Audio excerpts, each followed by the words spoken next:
Welcome to the Left Wing podcast in association with Aldi. Spend €30 in store for a chance to win €50,000 for your primary school. More chances, more prizes, more reason to enter.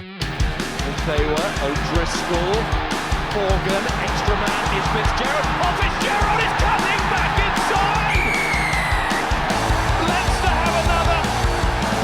Darcy, O'Driscoll through the legs, Rob Carney, out to Fitzgerald again, step and score! Number 2 for him!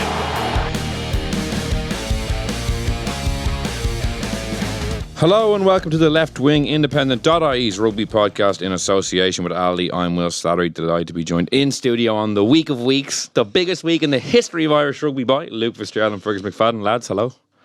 Will, how is are that you? a suitably big build-up for what is? Yeah. Well, that was probably slightly over the top, but it's a pretty big you week. can tell you're a rugby nerd. No, Yeah. you're buzzing. It's the biggest week in 4 years. So Yeah. very exciting. Very exciting. You say I'm buzzing, but I'm putting on a bit of bravado for because off air I said I need a bit of positivity. In my mind, Ireland have already been eliminated. I've already moved on in my head. So am I wrong? You can tell you're an entertainer. Look, I don't think it's not ideal. I know we had a lot of debate before the competition started about how good South Africa were, and I think definitely warranted. You know, they played really good rugby in the Rugby Championship. They were coming in with some good form. Lots of guys back, but geez, I still thought that before the competition started that I thought New Zealand would be the tougher proposition for us. So, look, we made a mess of the match against Japan. I know they're very good. I still feel like we're a better team than them. So, look, we're in this position now. Only thing I would say is, Ireland, they have beaten New Zealand the last couple of years, and the one in Chicago, you could say, look, they didn't have that many guys available, but the other one in the Aviva, that was a full strength team. So we're definitely capable of doing it on the day. Lots of things have to come together for it, and I'm still not unbelievably positive about it. I still feel like they should beat us, but I still think we could beat them. So I'm not completely down the dumps about it. What's your mood like?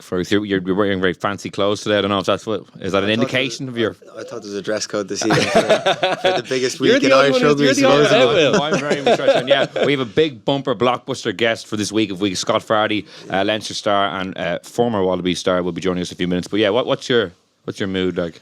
Yeah, I'd agree with it's good. It's good. I think that there was a lot of doom and gloom in general from the media and probably in the Irish public about how Ireland were going in the group stages, and the group stages is done now, and at the end of the day we did finish it on a real high. Beating Samoa like we did, scoring 7 tries, they only scored 1, and we were 14 men for I think it was 50 minutes or so. So I thought it was a really convincing win by them. I thought some guys played outstandingly well in that game, really put their hands up for selection. So as Luke said, a lot of things do need to go right for us, but we knew that before the tournament started. Whether it was South Africa or New Zealand, it's going to have to be a Roy the Rovers type of performance, and probably one of the best under Joe Schmidt. But I think with the players we have, the big game players, and I'm sure Joe will have a great plan for the day. Yeah, there's lots of stuff to get into with Scott when he arrives in a few minutes. But first, lads, I saw that you guys wrote Jamie Heaslip's book launch yesterday. Yeah. Former teammate. How did that go? Yeah, it went well. It's always nice to catch up with the guys. I probably see Ferg more than I see anyone else. Maybe no one else will hang around me, I don't know. But no, the burned two all lads, those bridges. I probably have at this stage. But no, it was great to catch up. And hopefully the book sales go well for Jamie. In fairness, I think sometimes he can maybe be a little bit of a Marmite character. I think for some, particularly all around Ireland. But I think amongst Leinster supporters, he's just such a good servant. I thought he was a brilliant servant for Ireland. I loved everything about playing with Jamie. I really felt like he was a guy you could rely on, when things got bad and tough in games. He was a great trainer. Great guy as well to be around. Very positive, good fun as well. So, more than happy to share the day with him. Were either of you mentioned the book? Do you know? Did you flick to the back? I don't know if the book still have the indexes where he was flicked. I didn't check. Under F or under. I just cleared a few things and it was as long as that's not in there, that's fine. The rest of it, fire away. Yeah. Well, we did a Q&A at it, myself, Luke and Sean O'Brien. We came up on stage after he did a thing with an individual piece with Matt Cooper for a while. But probably should have asked him beforehand, has he thrown any of us under the bus? I wouldn't have been as quick to jump up and answer the questions. But Yeah, knowing Jamie is like, listen, I think of our generation, after Drico and that, he probably the biggest superstar really. He had a glittering career that he did everything really. There's nothing he didn't do.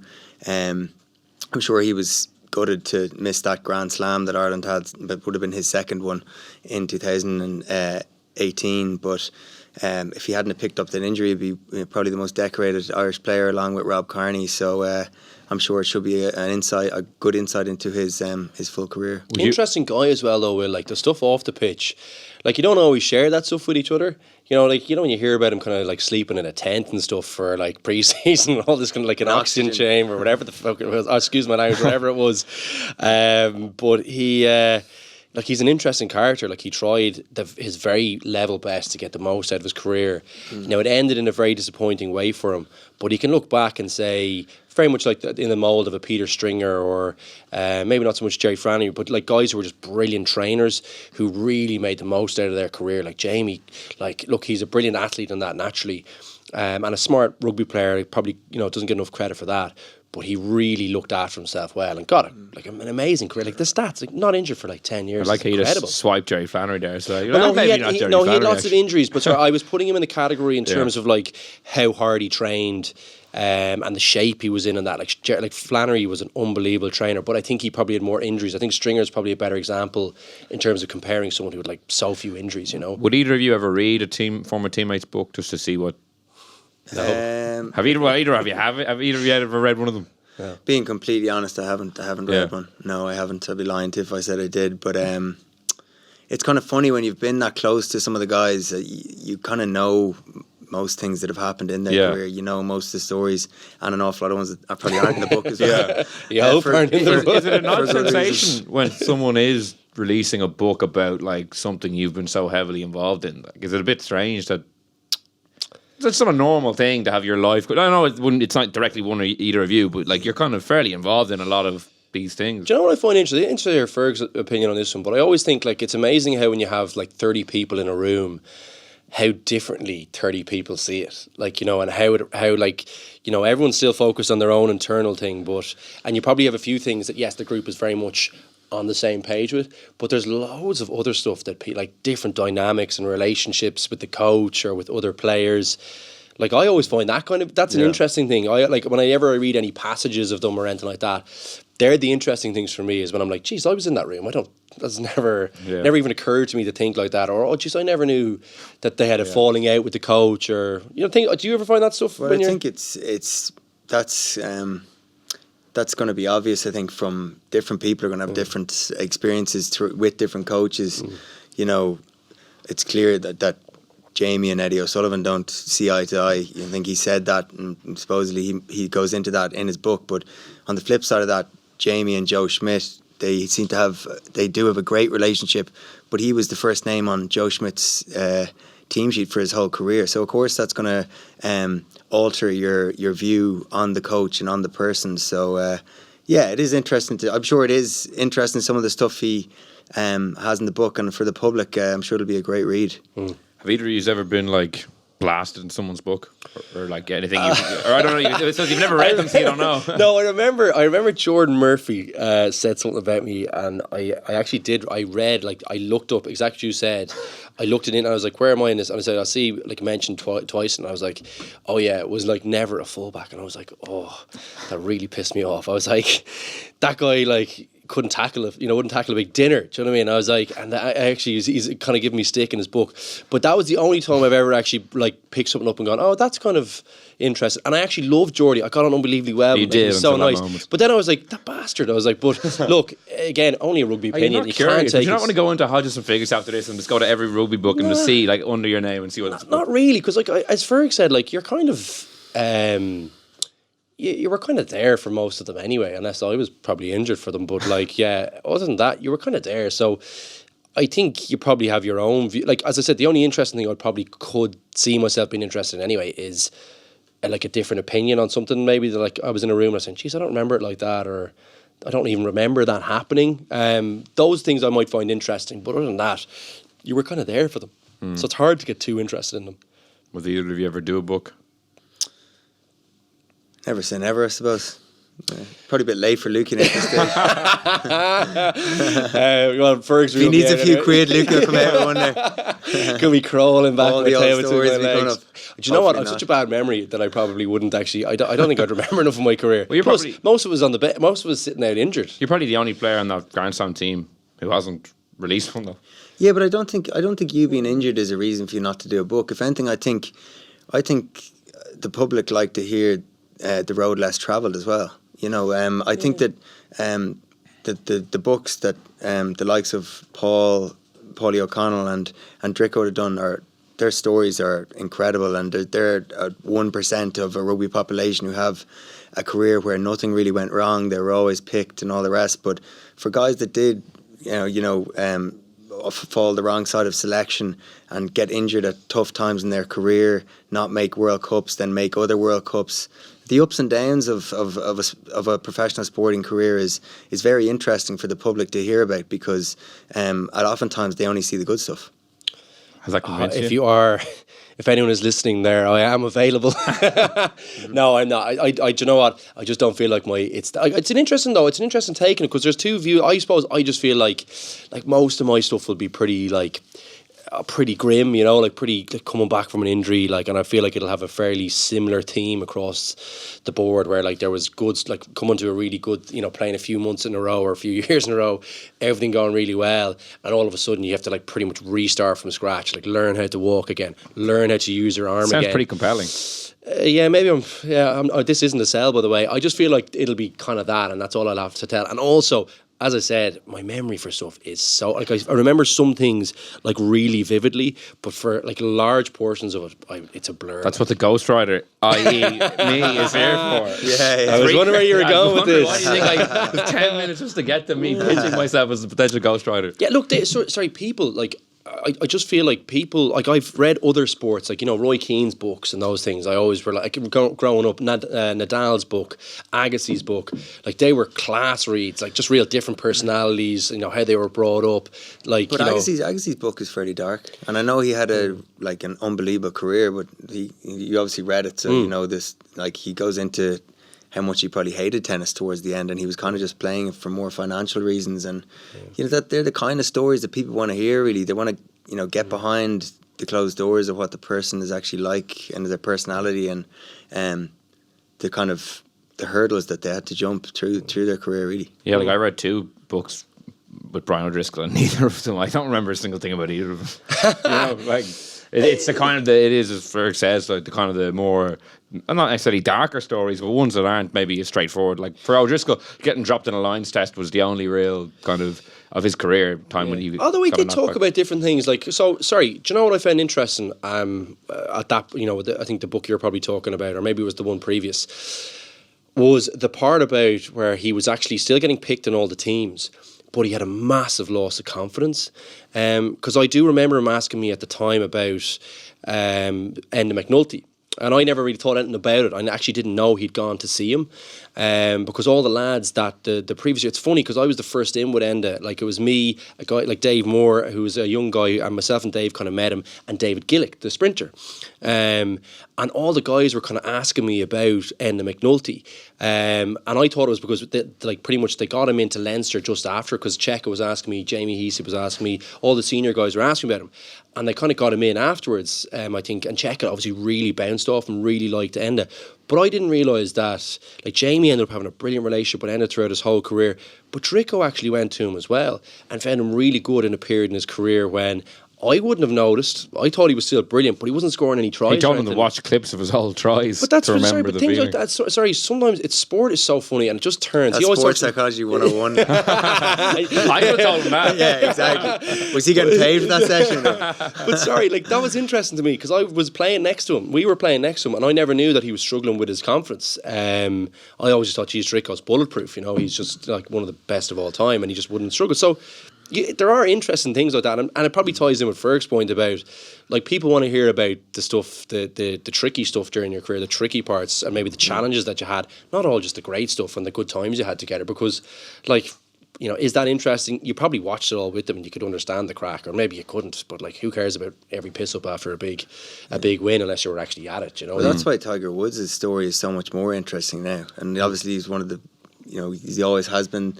I think he's coming out with one, isn't he? I saw he said today. I think he's coming out with it. Yeah, like him one himself with the film.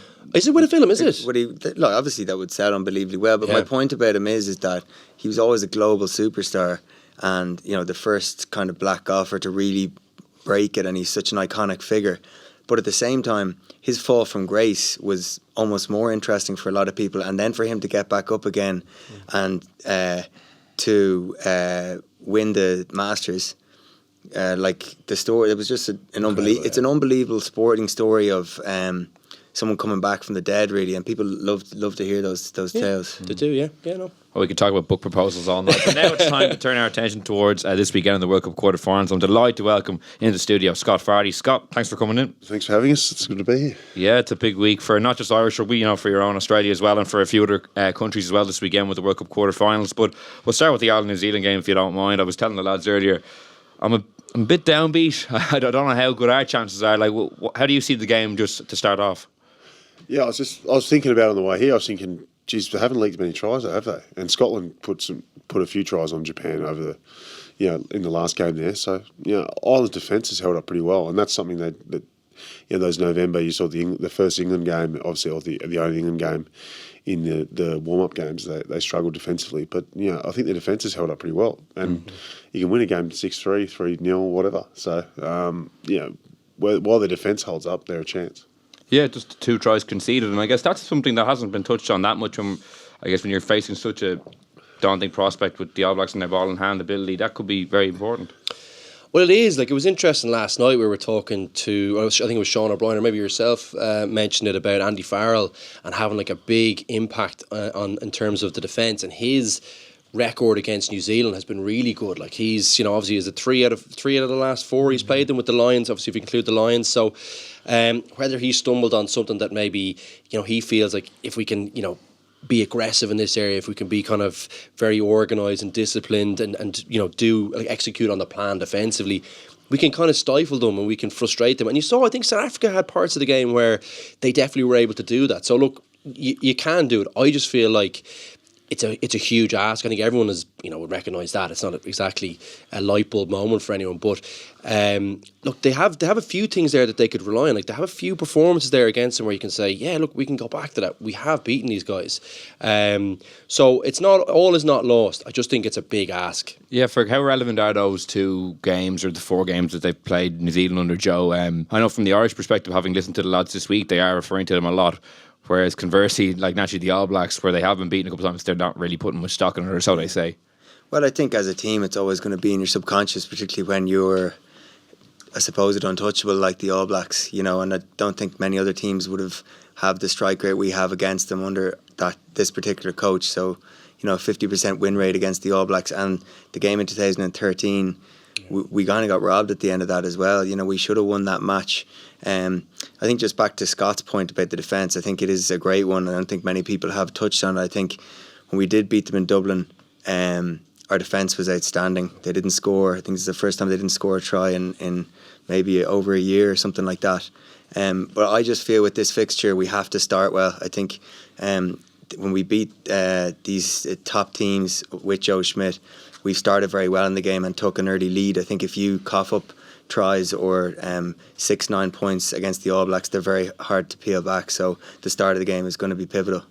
And yes, Scott, just to take a step back for a second and just talk about Ireland's quarter-final record in general, which obviously isn't very good. Australia twice, was it? Australia, yeah. Whereas Australia, are usually able to turn it on at World Cup time. Like even in 2011, Ireland beat them, and Australia ended up making the semi-final, and Ireland went out in the quarter-finals. Like from your perspective, why do you think we have struggled to get over the line in a quarter-final over the years? Because there's been so many different games and reasons why. But is there anything you've noticed or thought?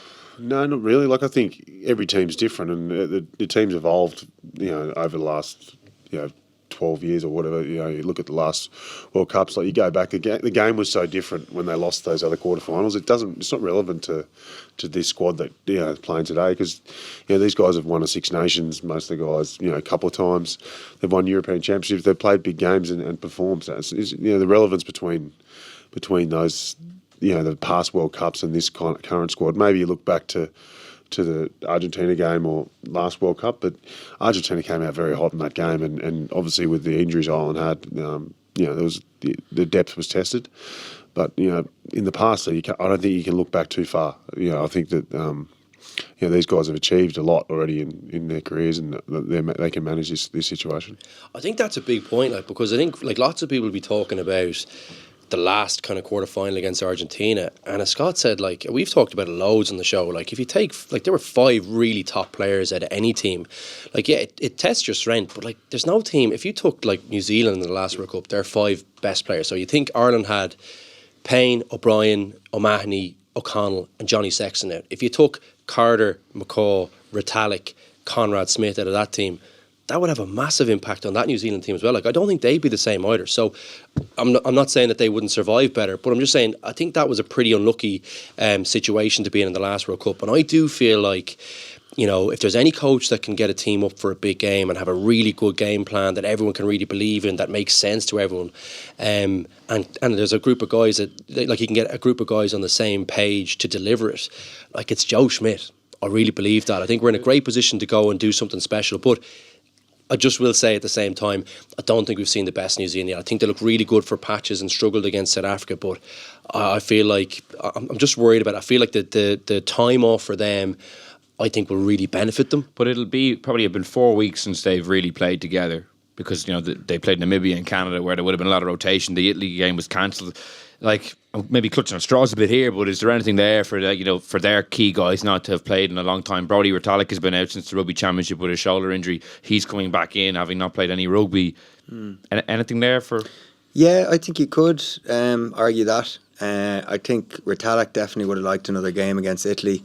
I think Hansen probably would have liked the full team to get that game against Italy, to be honest. To the type of side, the All Blacks, where they seem to love, the Kiwis just love playing matches. We love pumping people. It's always nice when you're beating everyone with 40 points. With Jamison Gibson Park and James Lowe have been in Leinster and Issa previously, they love playing and train. They love training every single day, and they love playing no matter who they're playing against. They just love it. Do you know what I mean? So they don't come from the type of culture where they like to get rested. I think for their top players, the likes of McCaw and Carter, they got so many caps because they like to play in every single test match. I think that the Italian game would have been a nice one for them to have leading into this, because they still would have had the week, leading into it, the 7 days. So you could argue that'll work in Ireland's favour. I think we'll be flying a bit higher now after beating Samoa as we did. Obviously disappointing to lose Bundy Aki, but I think it doesn't necessarily weaken the team with him not playing, because Gary Ringrose has been outstanding for all the games he's played at the World Cup, and Robbie Henshaw back fit again. I think that partnership is as strong as any. There's an argument also, if once you're on that side of the draw too, that's the 7-day turnaround going into a final. So you're a distinct advantage playing a final on a 7-day turnaround. So the last World Cup we played the quarters, semis on a Sunday. So then we had a 6-day turnaround into the final, which is massive, leading into the biggest game there is, and you're resting your bodies on the Monday while your opposition are on the training park running around getting ready for you. And Tuesday they're flying into it, while Tuesday we're still kind of stepping back into it. So that's an advantage to be on that side. So once if you can get through New Zealand, you've got that 7-day for the rest of the World Cup, which is for a coach's planning perspective, is probably better than trying to manage this 8-day, 7-day, 6-day scenario, which they'll have on the other side. A valid point, but I don't know how much. We're kind of looking ahead to a semi-final and a final. You have to. The one thing, you got to think. You got to look. I do get it. My one concern about and I actually completely agree with you. I do agree. The Kiwis, it's not a problem for them to keep going. But what I would say is, in terms of the break, they're kind of towards the almost 3/4 of the way. Towards the end of their season, so it's almost like he's had a break. He's played, say the likes of Retallick, he's played a Super Rugby season. He's not a break for him. I think is probably nearly a good thing. I think it won't be an issue for them because they've got the match fitness in. Whereas if you look at us, a break like that, I think it can go either way for us. I feel like for them it'll always be a benefit considering the type of the time in the season they're at versus what their normal season is. Whereas for us, like we're still getting into I feel like we're just kind of hitting our straps now. I'm just glad we got through the group stages, because that's a big risk. You look at Scotland, it looks like they just never got out of the traps. Now, you could say Japan are better than them, and look, I think on merit they definitely were in the match and throughout the pool stages. But it's a difficult proposition when you're starting a season versus like the Southern Hemisphere teams are coming in off Super Rugby and a championship. So that's my worry about it, is I think the break actually might help them. But I get the point. Like the Kiwis love just playing, and they've so much depth. Like Rico Ioane can't even get in the bloody team. Like, come on, it's a huge ask for us. Well, yeah, like in terms of the team that Ireland beat last November, there was only 6 survivors to the team that New Zealand who beat South Africa. So that's 9 players different. I know Retallick was injured and maybe 1 or 2 other lads, but they've brought in 4, 5, 6 new faces in a very short space of time. So they've kind of retooled, haven't they? Even putting Mwanga to 10 and Barrett to 15. Like moving a 2-time World Player of the Year out of his best position seemed like a pretty crazy gamble during the Rugby Championship when they weren't really clicking, but all of a sudden it does look like it's paying a bit of dividend, albeit it's only really been that one South Africa game where we've seen it really go well. Exactly, yeah, and the Irish team will certainly really test them. We had an argument about who their best 10 was, I think, in the first week of this show, and I'd said that I thought Beauden Barrett was a better 10, and you were arguing he's better 15 for them because you got Mwanga at 10 and him as the extra distributor.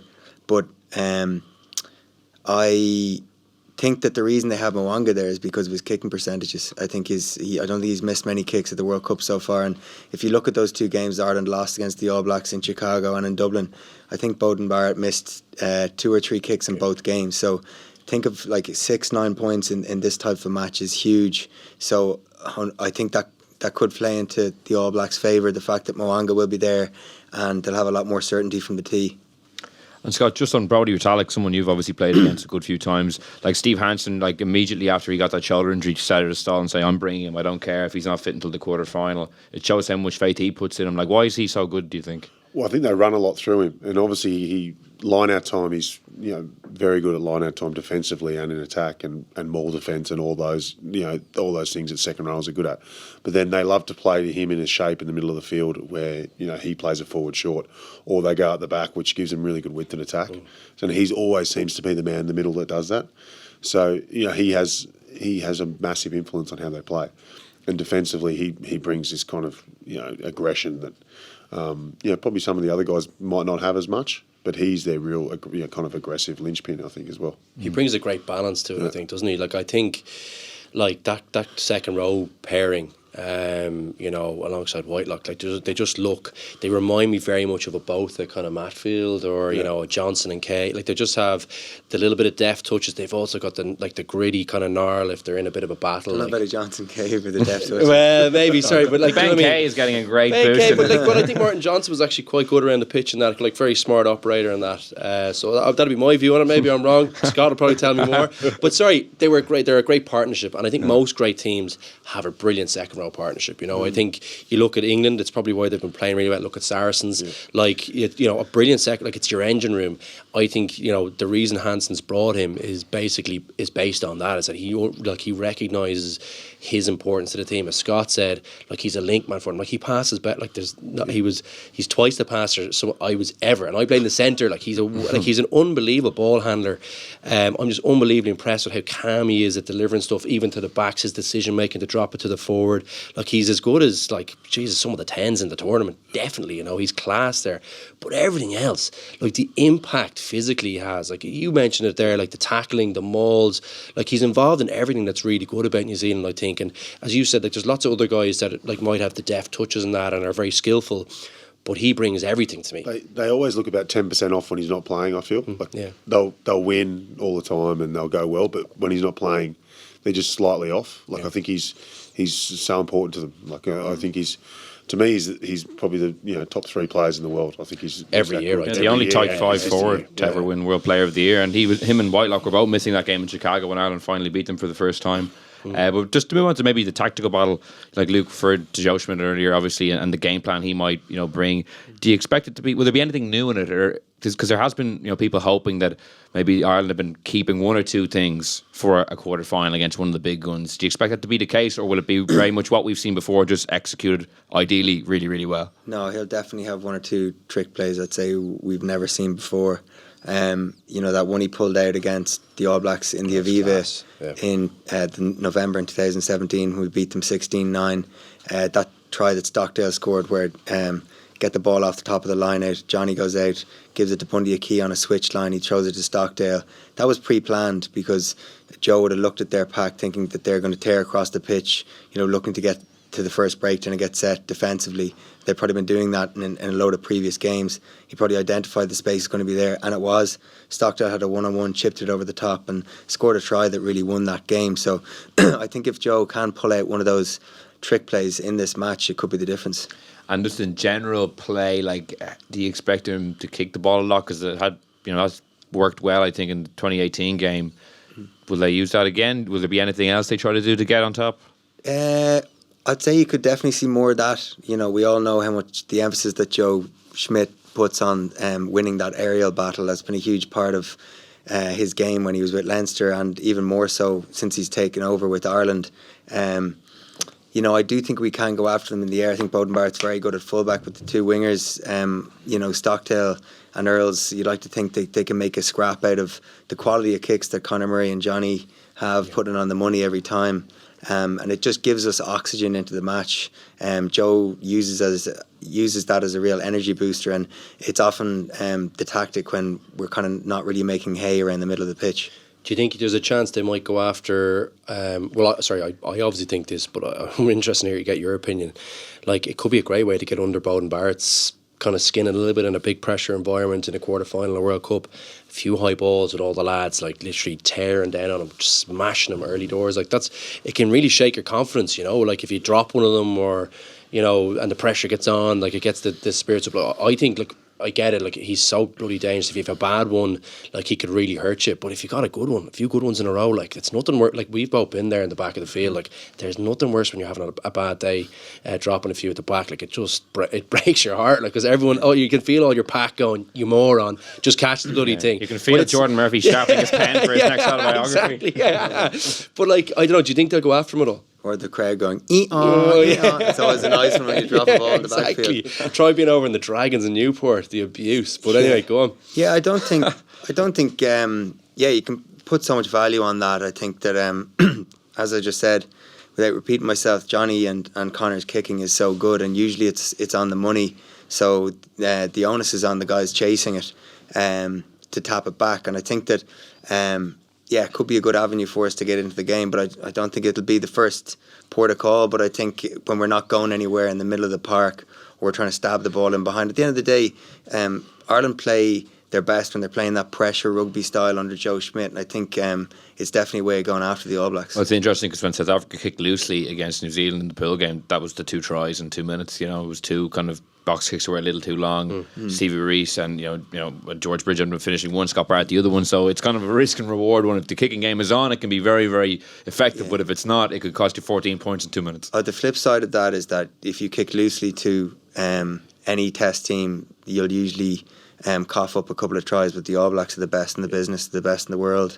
But if you kick ball loosely to them, they really will punish you. So they'll just have to be on the money, really. And Scott, it's interesting, for Johnny Sexton, this will be the first knockout game he's actually started in 2011. He was on the bench, he got injured before the Argentina game in 2015, and I guess for a player who this whole decade has been the main man for Leinster and Ireland, winning multiple Heineken Cups, multiple Six Nations, I think he said it already himself this week, it's the biggest game of his career probably. Yeah, but he has played, as I said earlier, he's played some big games for club and country, so I think he'll be ready for it. I think that's a crazy. I didn't even think about the fact that he hadn't played that, hadn't played a game in knockout stages at all. That didn't even cross my mind. So, he'd come off the bench, in New Zealand, but as I say, it doesn't really matter. It's just another game for him in terms of. It is big, but he'll go through that process, and he's so process driven. He's crazy with all his plays and everything that's going on. He'll be.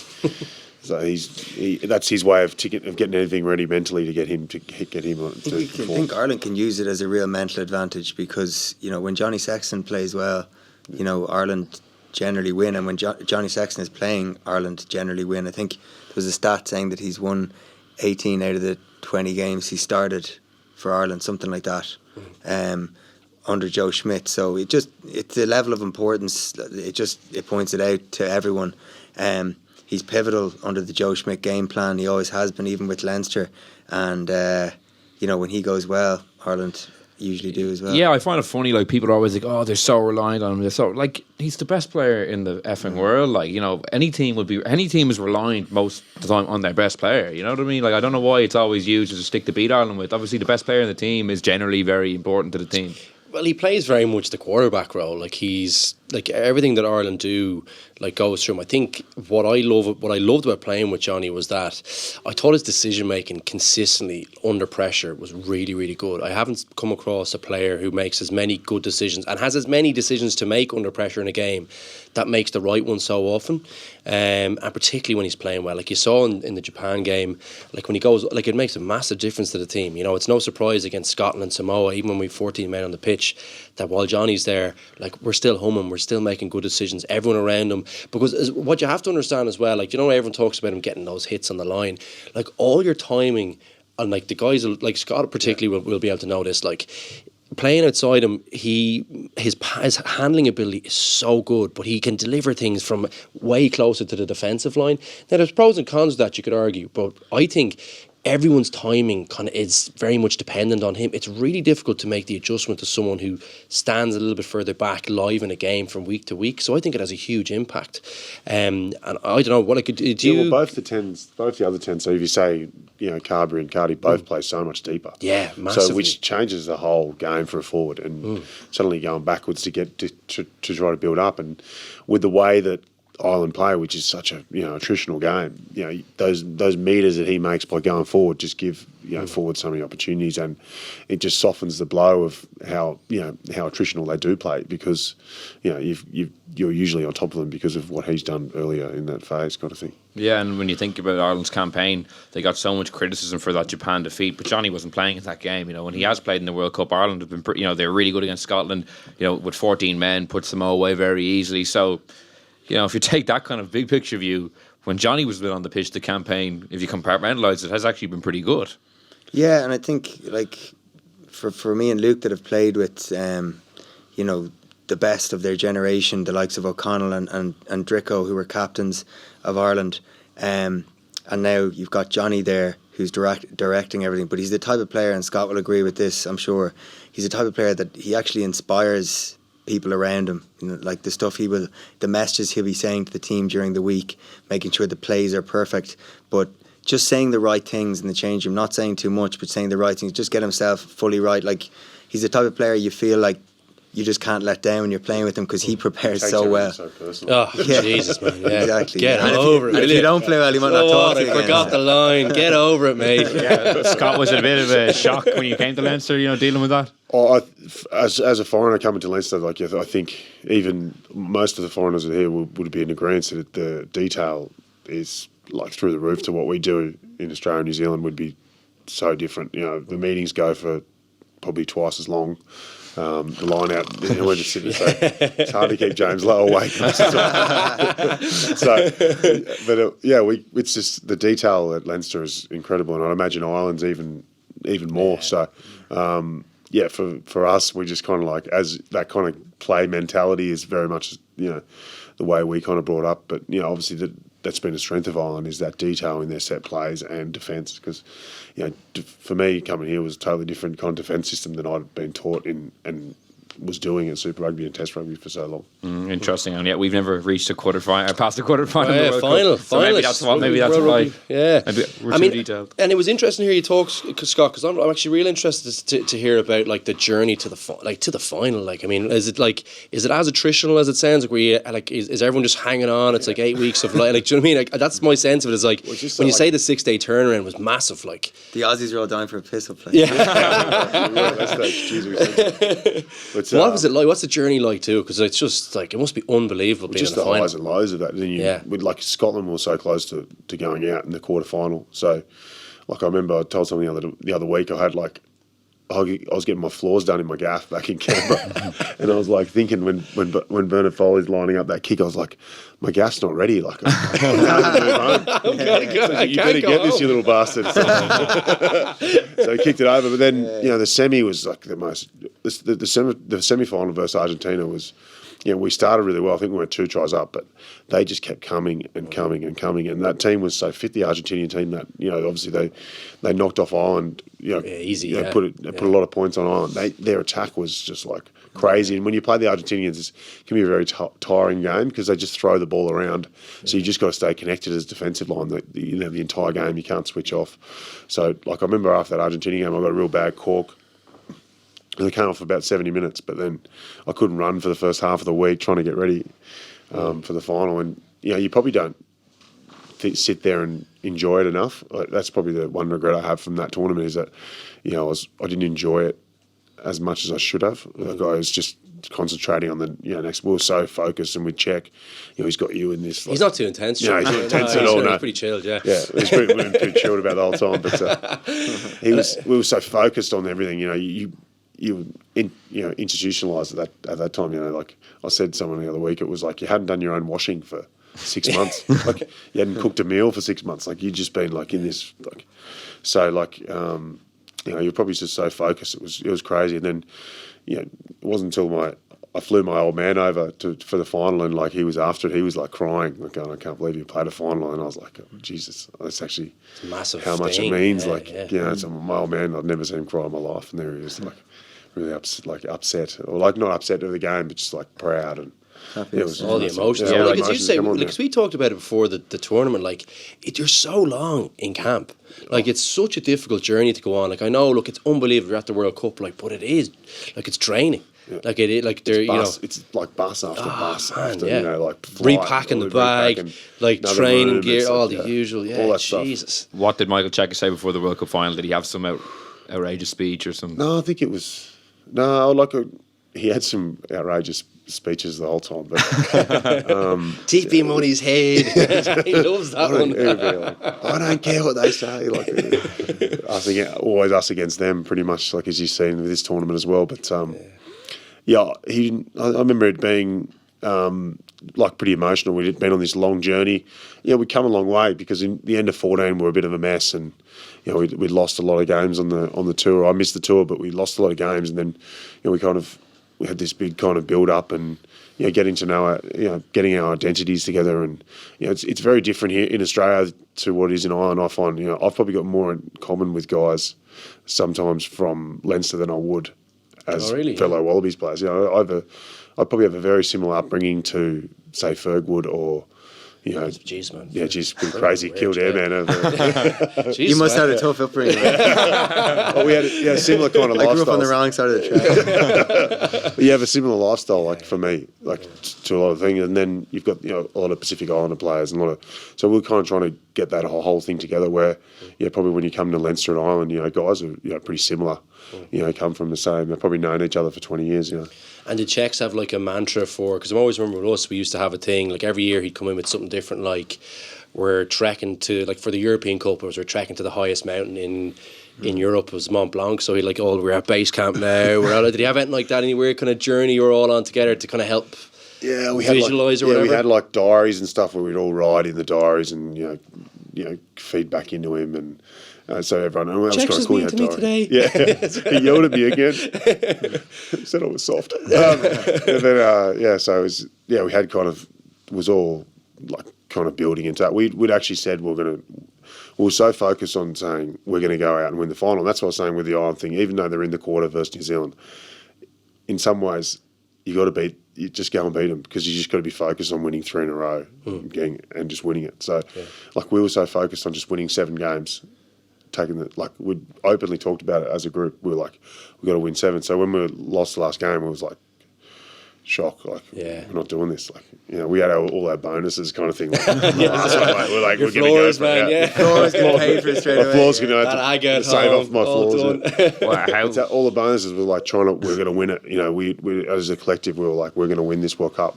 we're not going there to come second, and that was our kind of aim. And we openly spoke about that, as a group and in media and things like that. I think that's going to be fun. But just on that, is that what Ireland will be thinking? Because the quarterfinal has always been such a big thing. It's always, we have to get past the quarterfinal. But what? So will it be that? Or will it be we have to get past the quarterfinal? I think they'll have a different mentality. It's funny because if you look at Australia across every sport, unbelievable. I just think Australian sport, they just compete unbelievably hard at everything. Even as you say, you had a terrible 2014.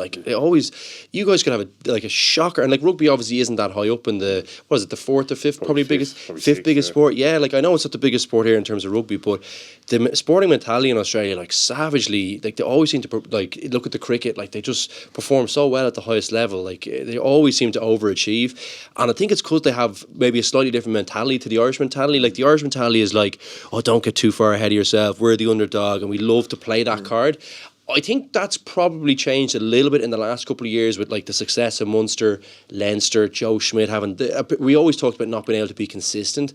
I think that's really changed with Joe. The mentality here is the expectation is that we should be saying we go out to win or we go out to win a World Cup. So I still feel I wouldn't be afraid of saying that in the media, but I don't think they will. I think the message is going to be the next game. Joe is always about the next game, but behind closed doors and on your diary or whatever you're writing your goals, it's got to be I want to be a World Cup. I want to be a World Cup winner. Because now the criticism has been that was they were looking at that. They should have been looking at next game. They shouldn't. They were actually looking at the World Cup rather than concentrating on having a good Six Nations and building. But if you look at the team they picked for the Japanese game, I think they picked a bloody good team.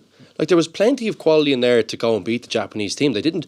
I really feel the weather had a big impact. I thought they probably didn't think Japan were going to be as good as they were when they saw them previously against was it Russia? I think they didn't. They were kind of patchy in that game. So I'd say they thought, look, we probably could take a chance and not play, Johnny in this one if he's got a niggle, But you look at the rest of the team, they definitely respected them and knew it was going to be a huge challenge playing a home team in a World Cup.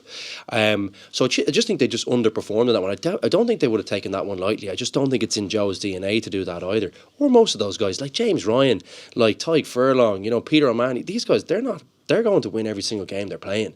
I just feel a culmination of a few things went against him, and the impact of Johnny not playing the thing that makes a big difference to this Irish team. So I would say, to come back to your point originally, they will have a mentality that they want to win it, but Ireland don't generally do that. They wouldn't. They kind of talk themselves down. We always have traditionally. But in fairness, something about they always talk about positive affirmation. Where you go, we're gonna the more you say it, the more chance you have of achieving it. And I think it kind of works in some ways. I think so. I think you could be right. Seriously, it'd be brash, a little bit brash, but the way it is. That's why it'd be describing Aussie as brash. I think definitely you would. Yeah, I'd say definitely. You're working with Czech. That he's like that. He's he comes in and he says, well, we're going to win this. Yeah. We're not here to come second. I think that's the way you got to be. Because I'm still disappointed about coming second 4 years later. So, anyone who's, I'd be disappointed coming 7th or 8th or 5th or 6th or whatever. You just don't. You want to win it, and that's the whole point. What are you sacrificing everything for? Yeah, you know what I mean. Why are you going for 5 or 6 months away from all your friends and family? Do you know what I mean? It's if you're not going to be a winner, then there's just you shouldn't be on the fucking plane. The Aussies always remind me, I think, of the Southern Hemisphere version of the French. Obviously, not the same style of rugby, but at World Cups, always produce at World Cups. They just when the stakes are at their highest, the Aussies pull it out of the bag, and the French revolution. But the French do as well at the World Cups, and it's just I'm telling you, I think one of those teams, both of them could end up in the semis, but one of them I think certainly will. I think between the French and the Aussies. But one thing back to Czechs again about the pre-match stuff. I'm sure you'll remember this, Lukey. I was 24th man for 2009 final with Leinster, and you were obviously starting, but. He played. This is kind of before there was loads and loads of footage during the week. We did footage, but not as much and not to the same level of detail. But he had clipped up all the best stuff that the team had done that year. Because he's Czech is the type of coach, he'd pump you up. He'd be ready to run through a wall for the guy afterwards. And he played this. He gave a pretty inspiring speech, and then played this video with. The music in the background, Band of Brothers, I think it was, and it was just it was just perfect. You're nearly tearing up going. Yeah, big time. Unbelievable. And it was just, I'd say he will have those lads so ready for that quarter. Yeah, they'll be fired up for that. Yeah. I think it's the they'll be disappointed with. And I was part of a lot of those games. We lost.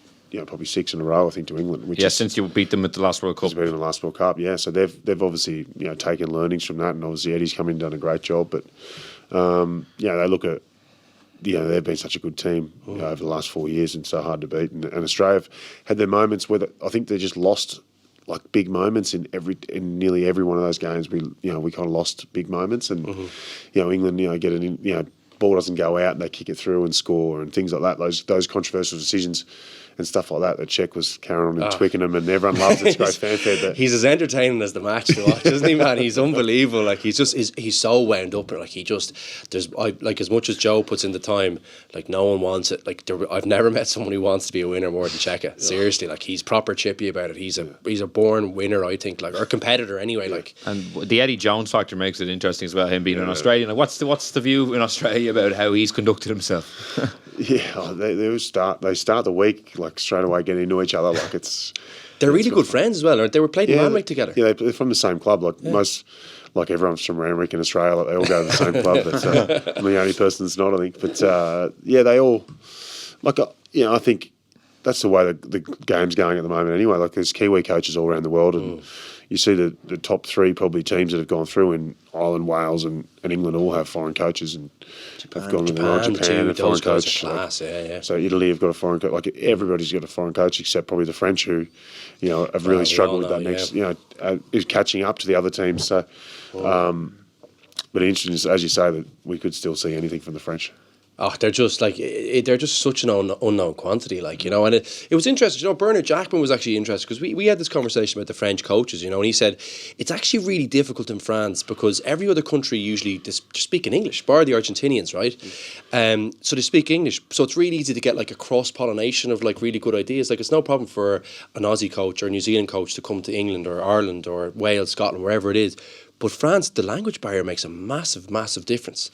And that's been a big challenge for them, I think, because you see, like lots of the clubs have maybe a coach who's had to learn. Like Joe Schmidt actually had French. He spoke French. But lots of other coaches, like bar the clubs, the national team has never had a foreign coach. Not really. But Bernard Laporte let the clubs vote, the amateur clubs vote on whether bringing a foreign coach, and they voted against it. So that's why they have Galtier for next. But you wonder, but Sean Edwards is coming in as the defence coach. Oh well, it is good because they should have someone. Like you need to have different ideas from different places to like really, I think, get the best and get the best out of players because you need new ideas. So I think it's really important to grow like the rugby mentality around, and like it always filters down to all the other clubs the way the national team plays. So good, it is good that they're bringing on someone like that because they'll benefit from it. But the coaching staff, like whatever it is, like the consistency around selection.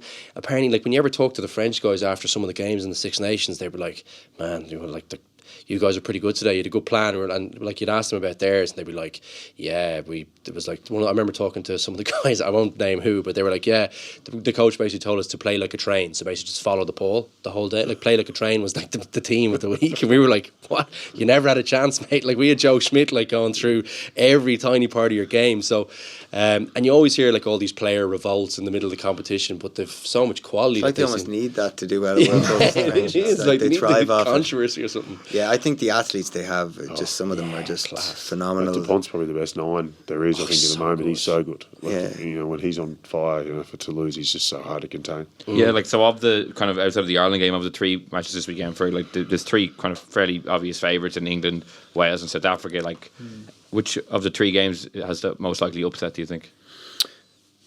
Probably Australia against England, I think. This is obviously leaving aside Ireland. I know we're underdogs against New Zealand, which I definitely think we can win that game. But I think the Aussies could be quietly confident going into that game. I think the Welsh match, they probably coughed up a few tries that they won't do again. Gareth Davies plucking that ball off from 9. You can guarantee Guinea won't be throwing passes as long as that from the edge. Stuff like that went against him the first half. The Aussies came back into it. Dropping the ball when he was he tried to bump him with the wrong hand and he drops the ball. That would have been 7 points or 5 points at least. Those other times in attack but their attack looks really good. Like I think it's looked the best it's looked in a while in terms of they're playing very flat. Tamua's bringing Tamu in at 10 he's made a big difference. So I think they'll start Christian with Tamua at 12 because of. Tamua's also a very good defender as well. So he's a big guy, isn't he? Like he's way bigger than he look like. He togs out big as well. Like Creevy will go 13. Well, I think so. Like I think they'll play Karevi or.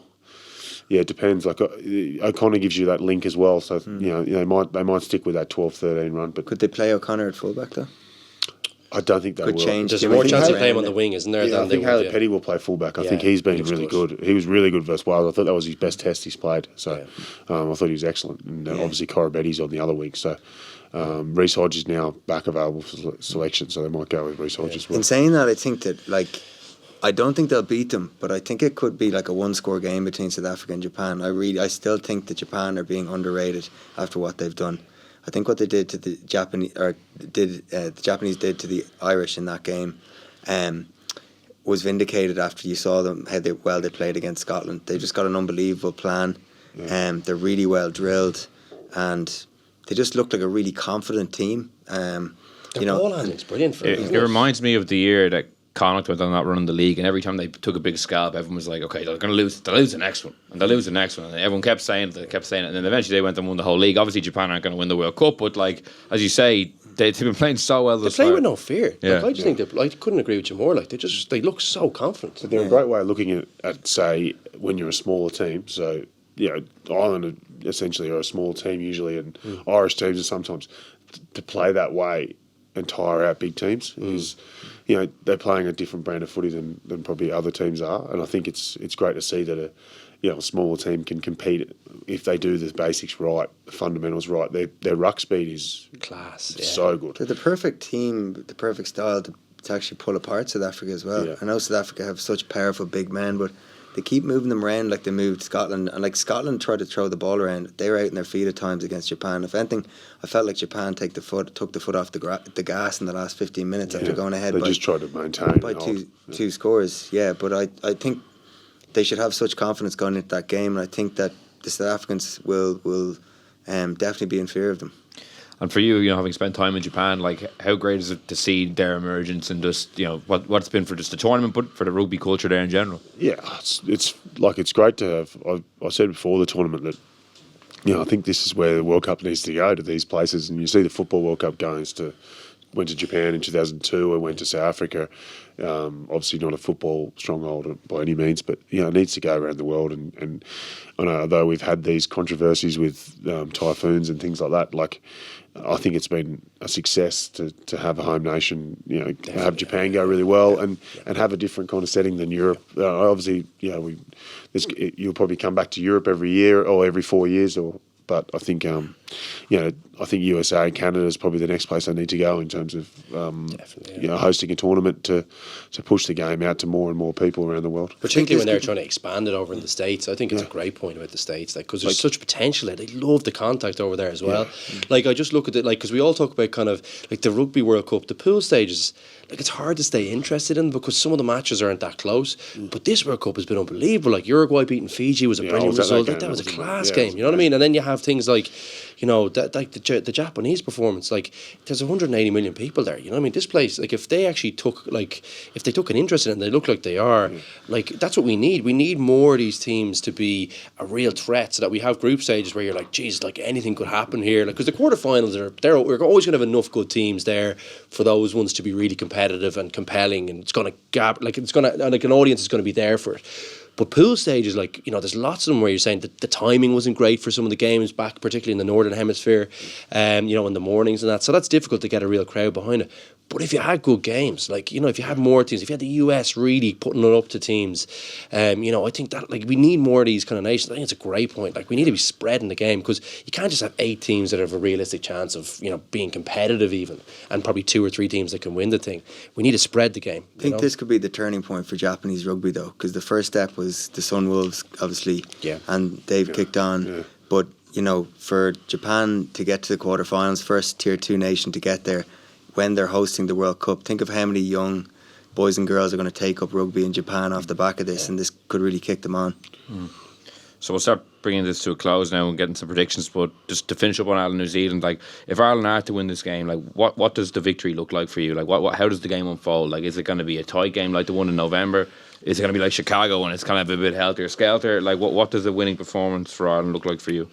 I think it looks like kind of controlling the pace of the game. I think that's a really important thing with New Zealand. You have to try and get the ball out of play at times in good positions, like down the pitch when they're under a bit of pressure. Like so territory is kind of key. But again, the tempo.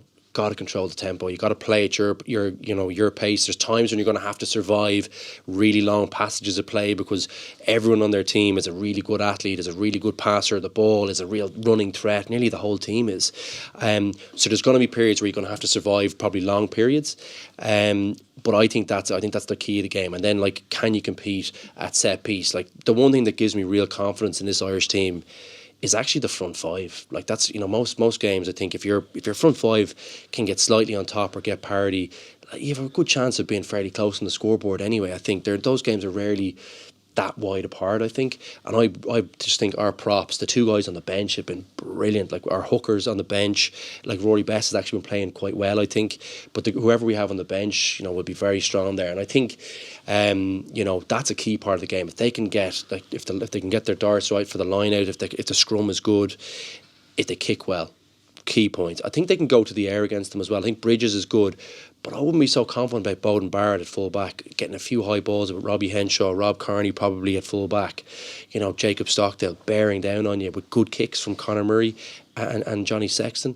If you got a combination of all those things happening and they deliver defensively, I think it could be a tight one. Did I cover every single facet of the game? Is there anything left to talk about? This is like Ireland, Italy all over again.